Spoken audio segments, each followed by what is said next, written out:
al-fata liquwatil islamiyah wa li'annal islama fi yadil fata. Kana Rasulullah ahabbu ila syabab wa kana syababul ladzi yurafiqun nabi lintisharil islam.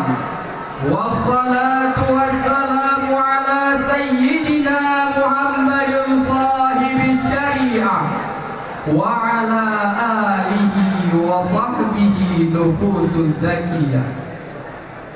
Faqala Allah ta'ala fil Qur'anil Karim, a'udzu billahi minasy syaithanir rajim. Bismillahirrahmanirrahim. Wal yakhshal ladzina law taraku min khalfihim dzurriyyatan dhi'afan khafu 'alaihim. Shadaqallahul 'azim wa shadaqa rasuluhun nabiyyul karim wa nahnu dzalika minasyahidin wa syakirin walhamdulillahi rabbil alamin. Rabbi shrah li sadri wa yassir li amri wahlul 'uqdatam min lisani yafqahu qawli. Amma ba'd. Penghormatan kami yang paling utama kepada dewan juri, kemudian kepada para pendai-pendai yang hebatnya seperti singa, dan terkhusus istimewa kepada para hadirin yang berbahagia. Merah putih indah berkibar, melambangkan kuatnya perjuangan bangsa. Hadirin semuanya, apa kabar? Apakah sehat semuanya? Alhamdulillah. Dewan juri yang mulia, hadirin yang dirindukan surga. Mengingat aluran cerita dari latar belakang, bagaimanakah Islam pada masa kejayaannya? Islam yang dulunya merupakan agama yang dihormati oleh agama-agama lain, namun sekarang Islam dianggap enteng-enteng saja. Islam yang dulunya bagaikan elang yang menguasai angkasa, akan tetapi semua itu hanyalah tinggal cerita. Dikarenakan hancurnya akhlak pemuda-pemuda bangsa menjadi penyebab agama dan bangsa terombang-ambing bagaikan buih-buih di lautan. Dari uraian tersebut, maka tergoreslah hati Al-Fakir ingin mengupload sebuah pidato yang bertema hancur pemuda, rusak agama dan bangsa. Dewan juri yang mulia, hadirin yang berbahagia, pemuda merupakan harapan agama dan bangsa. Baik buruknya pemuda sangatlah berpengaruh kepada agama dan bangsa, karena yang menghancurkan agama dan bangsa bukanlah negara lain, melainkan pemuda-pemuda di dalam negara itu sendiri. Tapi sayang, beribu kali sayang, seiring berjalannya waktu, perubahan demi perubahan perlahan-lahan merubah kehidupan kita. Mulai dari perubahan zaman, perubahan berpakaian, bahkan yang lebih parahnya lagi, perubahan akhlak pemuda-pemuda saat ini. Sehingga mereka yang mudahnya dipengaruhi oleh bangsa Yahudi seperti sekarang ini dapat kita lihat di zaman ini. Tidak sedikit pemuda yang kaya raya, segala ada, segala punya. Yang istilahnya HP-nya iPhone 5, mobilnya Avanza, warungnya cukup banyak hitung lingkar, sawahnya luas di simpang 3. Yang mantapnya lagi, tiap hari makan geprek sama. Tapi sangat disayangkan, hidupnya tidak bahagia. Batinnya selalu tersiksa, hatinya selalu penuh dengan gundah gulana. Kenapa? Karena telah terjerumus dalam jurang narkoba dan terbujuk rayuan wanita Instagram dan WA. Dan masih banyak juga di antara mereka pemuda-pemuda yang sibuk dengan mabuk-mabuk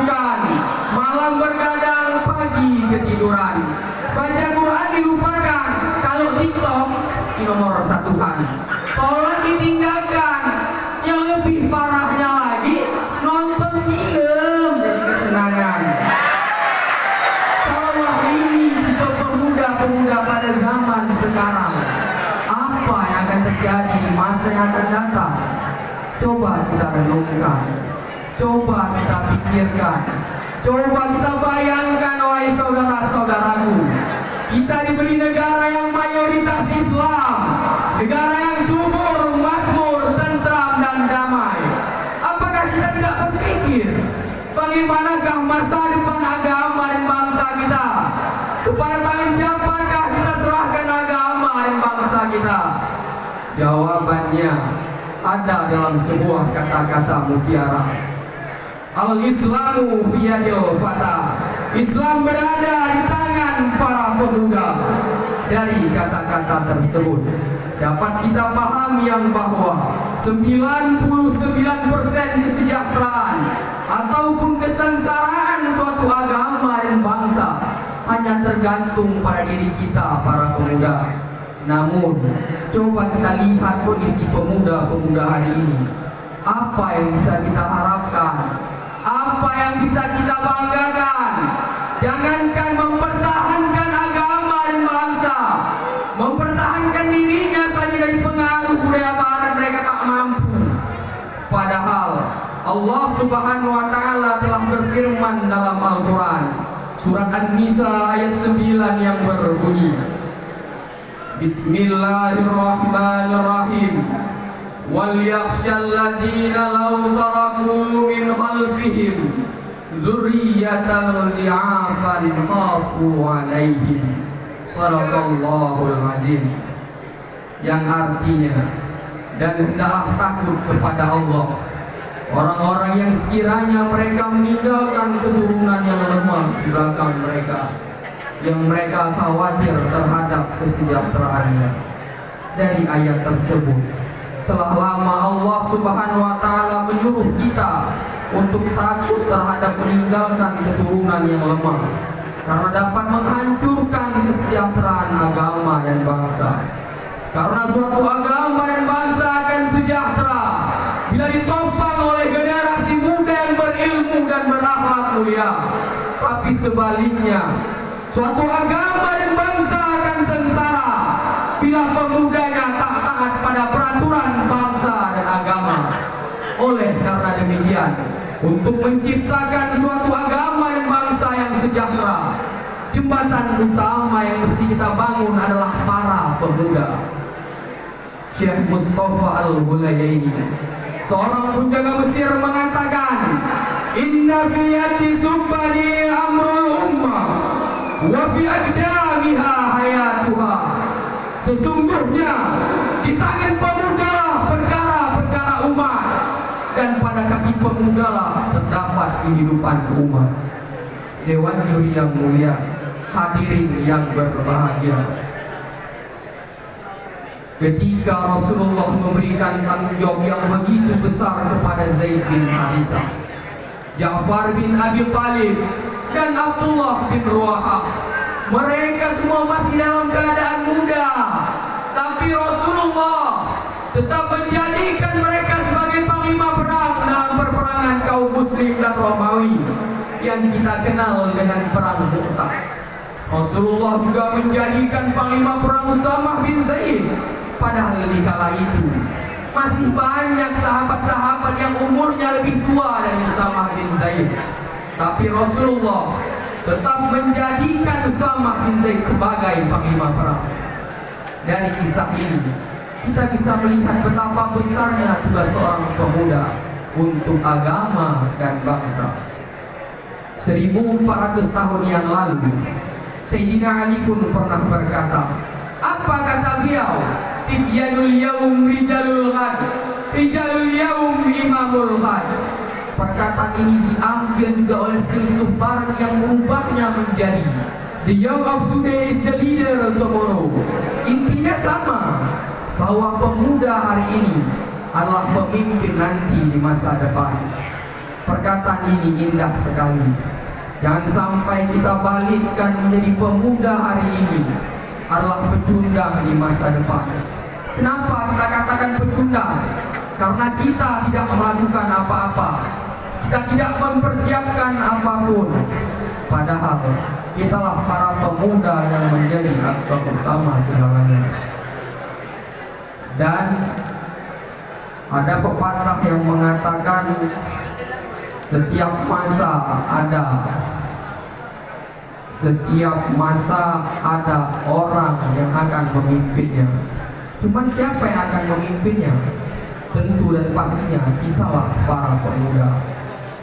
Dewan juri yang mulia, hadirin yang berbahagia, Islam memerlukan penerusnya, negara pun memerlukan generasi yang akan memimpinnya. Maka kitalah para pemuda yang menjadi aktor utamanya. Agama dan bangsa tidak ingin pemuda yang malas-malasan, tidak ingin pemuda yang tidur-tiduran, tidak ingin pemuda yang pengangguran.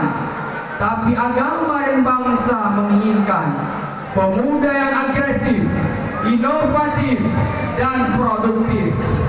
Apakah kalian siap jadi pemuda-pemuda agresif? Siap jadi pemuda-pemuda yang inovatif? Siap jadi pemuda-pemuda yang produktif? Takbir!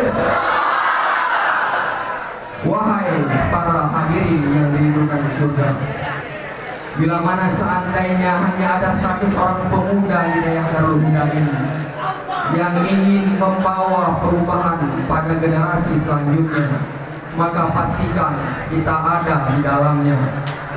Kalau cuma ada 10 orang pemuda di daerah Darul Huda ini yang ingin membawa perubahan tersebut ke arah yang lebih baik, maka pastikan kita salah satu orangnya. Dan bila mana hanya ada 1 orang pemuda di daerah Darul Huda ini yang menginginkan perubahan tersebut, yang ingin menjadi aktor utama perubahan tersebut, maka pastikan kitalah orangnya, karena kita aktor utama perubahan itu. Wahai para pemuda-pemuda Indonesia, khususnya pemuda santri daerah Darul Huda, bangkitlah, harumkanlah nama agama kita, harumkanlah nama bangsa kita. Janganlah kita tertipu, janganlah kita terlena oleh dunia yang fata morgana. Akhlak kita yang dulunya buruk, mari kita perbaiki. Yang dulunya tercela, janganlah kita sesali. Selagi masih ada waktu, mari dan terus mari kita benahi. Jangan kita tunggu nanti dan nanti, karena di balik kata nanti masih banyak orang yang malas memperbaiki diri. Ingat pemuda, masa boleh berganti, tapi iman jangan sampai mati. Terus berjuang membawa agama dan bangsa kita ke puncak yang paling tinggi, agar agama dan bangsa kita tidak tertandingi. Dari sekian banyak untayan kata yang kami sampaikan, menjadi kesimpulannya adalah kehancuran dan kesejahteraan agama dan bangsa hanya tergantung pada jiwa dan akhlak mulia para pemuda.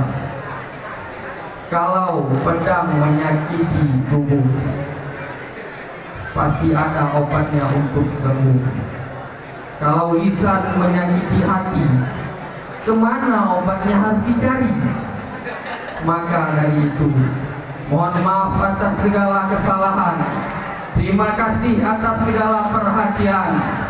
Wabillahi taufiq wal hidayah, waridha wal inayah. Wassalamualaikum warahmatullahi